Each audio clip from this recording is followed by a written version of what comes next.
Oh, what do we have here? We have sinister end. Wife realizes her husband is a wanted killer. Imagine you marry the love of your life, right? Everything is going good. You're not expecting nothing. And then all of a sudden, cops come up to your house and tell you that your spouse is wanted for murder. How in the do you explain that?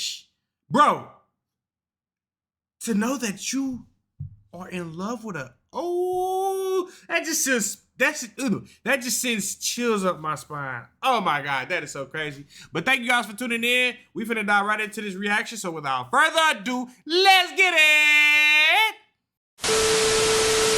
Literally attacked me from behind side. I was facing the lake. I have No. Oh, you have some on your stomach?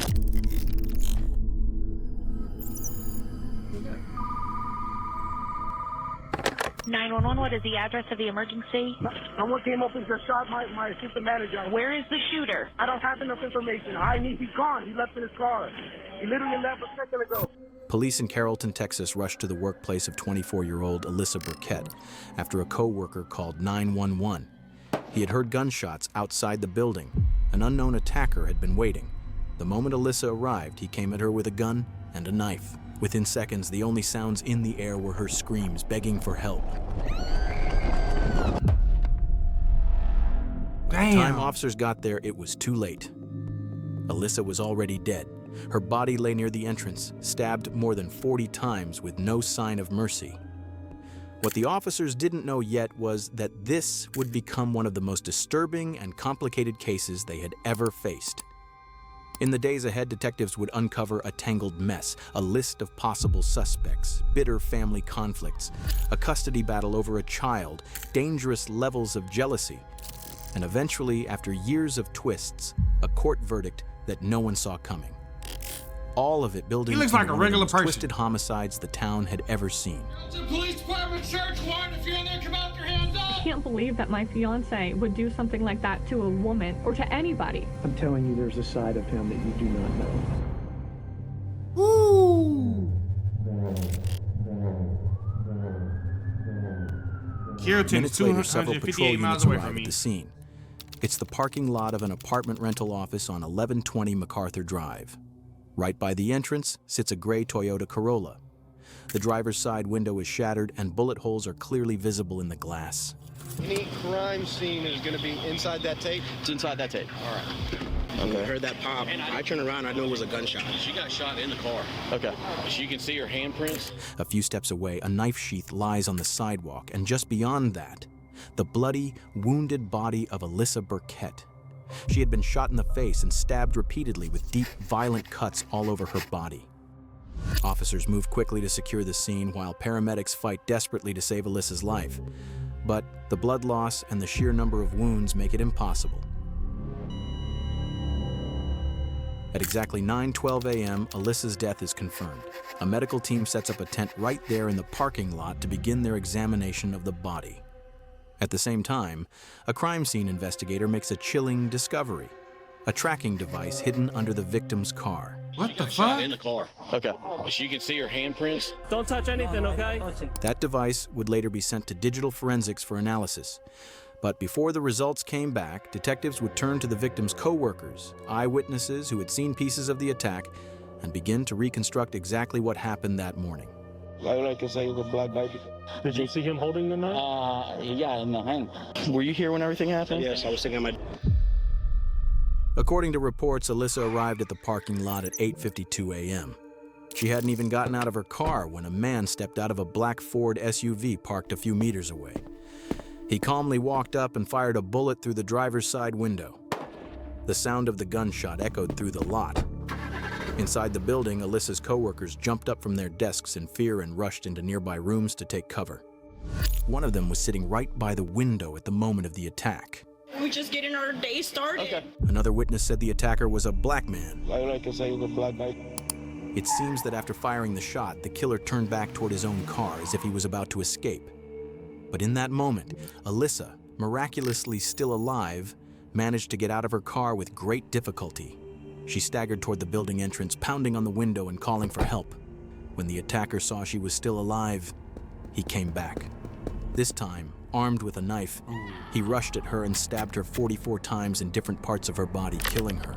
Then he got into his car and fled the scene. No! That is so evil, bro. Unfortunately, there were no security cameras around the building, so we don't have any footage of the attacker. But now, let's step in as criminal profilers and examine the scene piece by piece to understand what happened. This murder wasn't random or accidental. The choice of location, timing, and method shows that the killer knew the victim beforehand. The motive wasn't financial or sexual.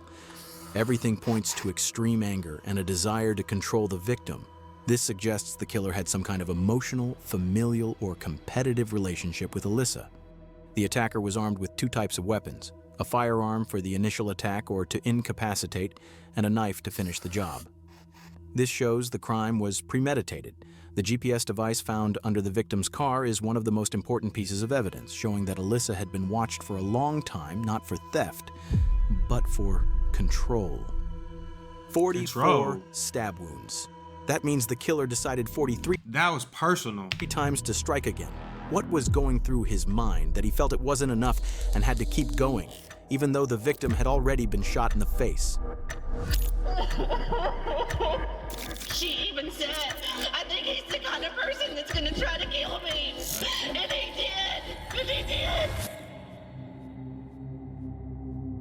Alyssa Burkett was born on the last day of 1995 in a town near Dallas, Texas. After graduating high school, she went to college and studied history at a university in Southern California. When she was 22, she met a 33-year-old man from Northern California named Andrew Beard on Tinder.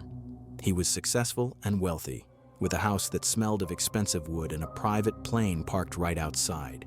Oh, he rich. Their relationship started casually, some dates, some hangouts, nothing too serious, until one event changed Alyssa's life forever. Near the end of her relationship with Andrew, she found out she was pregnant. On July 23, 2019, Willow was born. By then, Alyssa and Andrew had already separated, but they decided to share custody of their daughter. Alyssa was the primary guardian, while Andrew spent a day or two a week with Willow. During this time, she started dating another young man named Ben.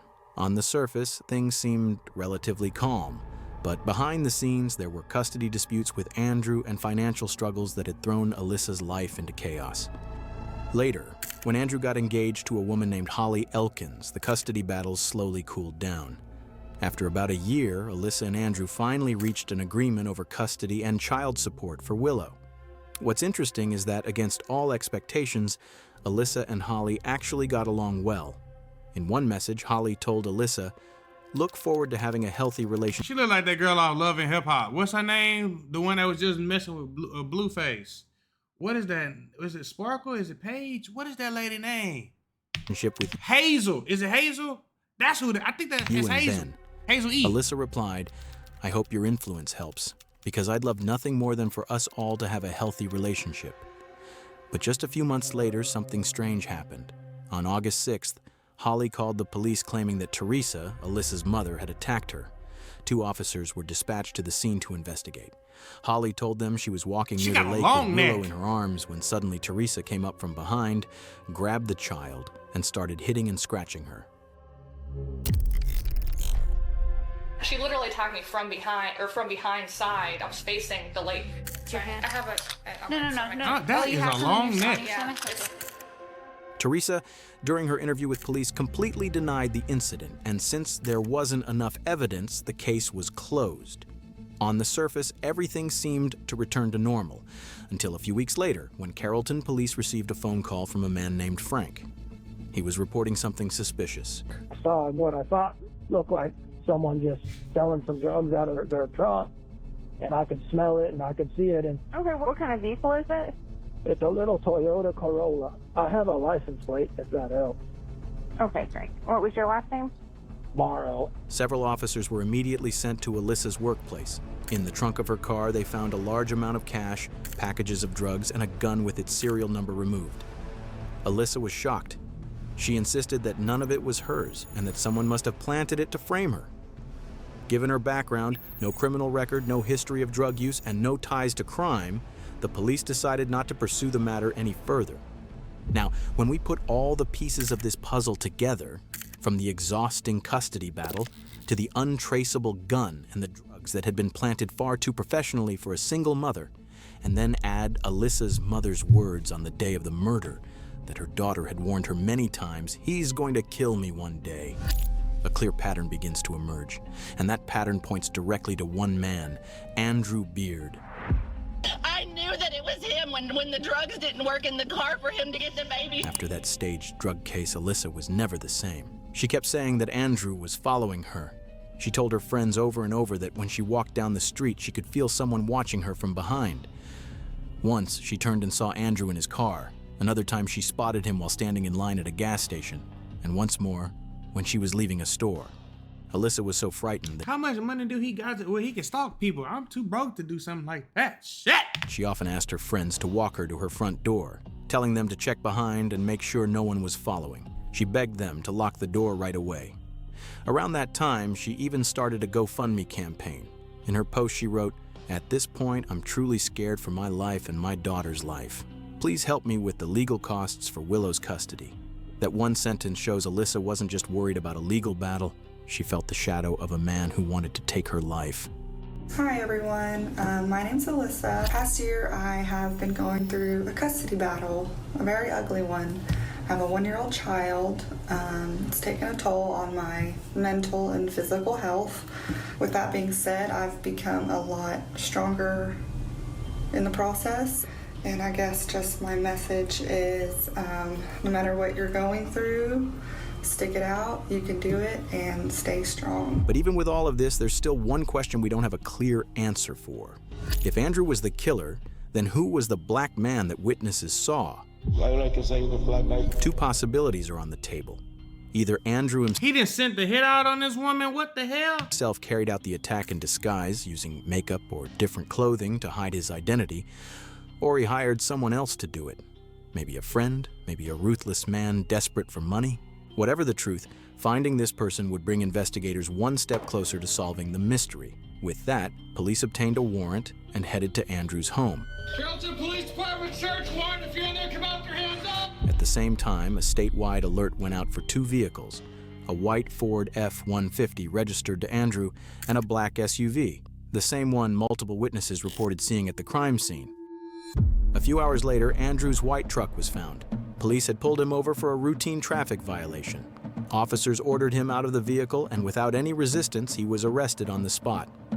In the passenger seat was his fiancée, Holly Elkins, and in the back seat sat Willow, Alyssa's daughter, who by then had been placed in Andrew's full custody. The daughter's in a car seat in the back seat. They've been pretty cooperative. My part was to just find you. That's all they asked me to do. Since the initial evidence against Andrew wasn't strong enough to hold him in jail, he was released just a few hours later. But what Andrew didn't know was that police had already decided to dig deeper into his life. The first step, a search warrant for his truck and his home. The first thing officers found in Andrew's house was an envelope covered in messy handwriting. Inside were notes with Alyssa's workplace address, the make and color of her car, and even her daily schedule. Among those notes was the name Frank Marrow, the same man who had called police a month earlier to report the drugs and gun in Alyssa's car. Okay, great. What was your last name? Morrow. On the table, investigators also discovered a special charger and a portable battery. The model and serial number matched exactly with the GPS tracker that had been hidden under Alyssa's car. So we found this GPS tracker box. At the same time, the full report on Andrew's car came in. Inside a backpack on the back seat, police found a pair of men's hiking boots, soaked in bleach and cut into pieces. It was clear someone had been trying to erase his tracks. Next to the boots were 2 bottles of professional makeup in dark brown shades, something that could make light skin look much darker. That's when the first theory was confirmed. The killer had tried to disguise himself using makeup and clothing to appear like a black man. Investigators also uncovered paperwork for a black Ford Expedition SUV registered in This shit getting wicked, bro. Andrew's name. GPS data showed that just half an hour after the murder, around 9:30 a.m., the vehicle was parked near an apartment building only a few blocks from Andrew's own home. Inside the SUV, officers found murder. Around 9:30 a.m., the vehicle was parked near an apartment building only a few blocks from Andrew's own home. Inside the SUV, officers found bloodstains on the seat and floor. DNA testing later confirmed it belonged to Alyssa. And finally, the last piece of the puzzle. Right by the car door, police discovered a fake beard, the exact same kind Alyssa's co-worker had described the attacker wearing during the assault. With all this evidence, there was no doubt left. Andrew Beard was arrested once again, this time charged with first-degree murder, and taken to the Dallas Police Department jail. Beard's bond is set at $1 million. He is currently in the Dallas County Jail charged with murder, and police say it's very clear this killing was not random, it was planned, and it was personal. Premeditated, baby. That's what that is. A few days later, Holly voluntarily went to the police to talk about the events that had happened. This is where the story enters a whole new phase. There was even a possibility that she herself could have been the next victim. So I just told all my friends and family that I'm engaged to the most wonderful man on the planet. Yeah. And now people want me to believe that he's not that. And there are so many emotional roadblocks for you to try to believe that. I get that. I can't believe that my fiance would do something like that to a woman, or to anybody, but a woman. And she was lucky to still be alive. But none of that seemed to matter. Holly kept insisting that Andrew had been at the house during the incident. She said the accusations were unbelievable and that the evidence couldn't convince her otherwise. Telling you there's a side of him that you do not know. There are a few hours that you know he was not in that house. You cannot tell me that I feel that way, sir. I can tell you that because I know that for a fact that he was out of the house, Holly. I don't know that for a fact. I am a total stage 5 clinger girlfriend. I'm always up his ass. I find it hard to believe. The interview ended without any concrete results, and Holly left the police station. 2 weeks into Andrew's detention, something unexpected happened. A Rowlett man accused of shooting, then stabbing to death the mother of his child is free on bond this afternoon. And the victim's family believes he is a threat to public safety. On October 21st, 2020, Andrew Beard's $1 million bond was paid. And despite all the evidence against him, he was released from jail.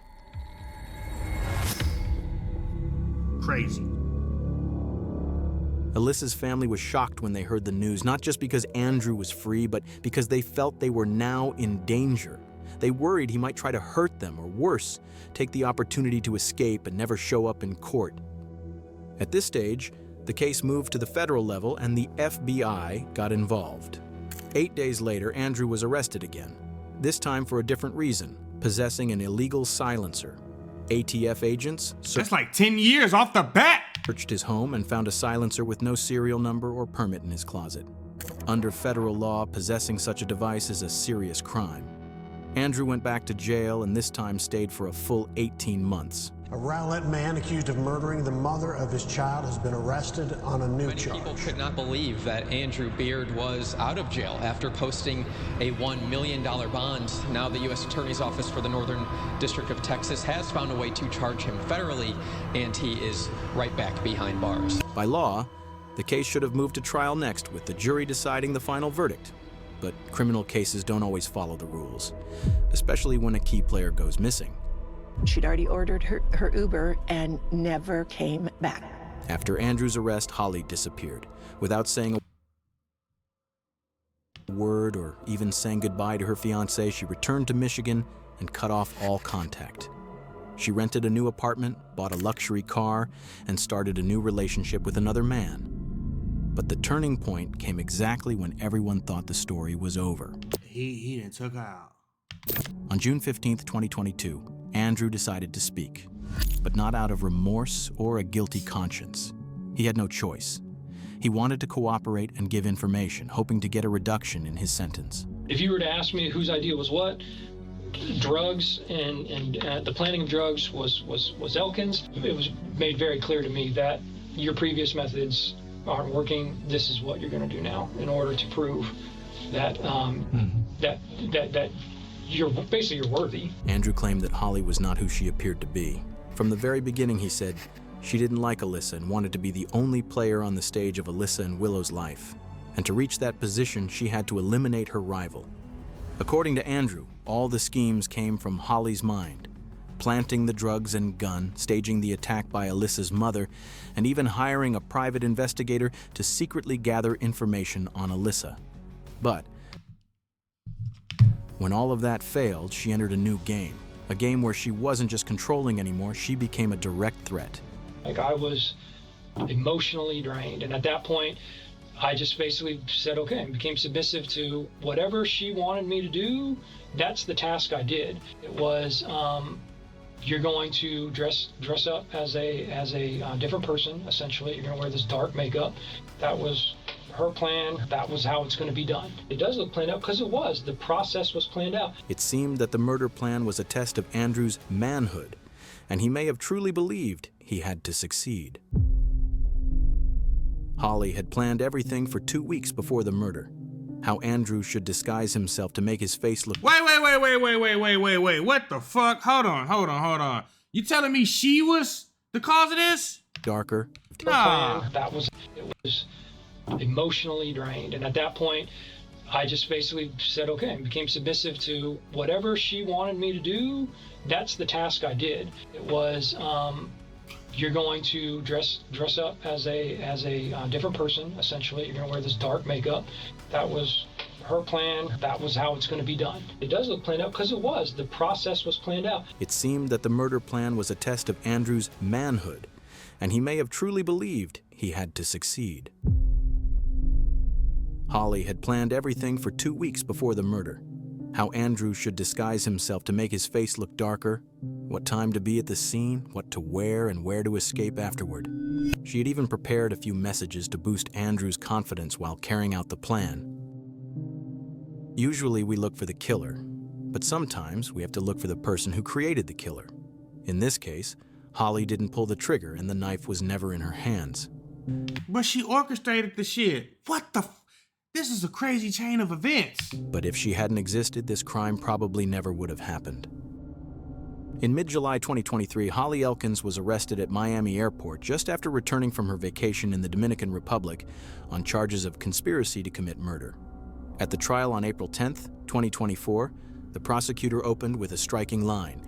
Andrew Beard is a monster, but he's Holly Elkins' monster. Messages exchanged between the couple proved their relationship had always been toxic and controlling. Just 2 months after meeting, Holly had already sent Andrew a message. Your baby mama owns you. You continue to put BM first. I don't want or need any bullshit. I'm sorry, I would never. It's nobody in this world that can convince me to hurt, harm, or kill my child's mother. If you bring any of that shit to my attention, bro, you gotta go. We out. We done. From anyone. And I'm going to the police and I'm telling. Police reports show that from that moment, Holly began investigating trackers, surveillance tools, and ways to control positions. By September 2020, everything was part of her detailed plan. On September 13th, Holly and Andrew bought that black Ford together. The next day, Holly purchased the dark brown makeup for disguise. On September 19th, the pair went to a store and bought the same model of bullets and knife that would later be found at the crime scene. Why did she do all this? The prosecutor argued that it all stemmed from Holly's obsession with gaining control over Willow. But if you look deeper, the child was more than just a custody battle. Willow was a symbol. To Holly, Willow wasn't just a child. She was a flag at the peak of a mountain she didn't want anyone else to climb. Happy Mother's Day. What is that? Blue. That was, I think, one of my favorite things that we did. It was always me and her, my best friend. Like, that was my person. I want Mama. Oh, man.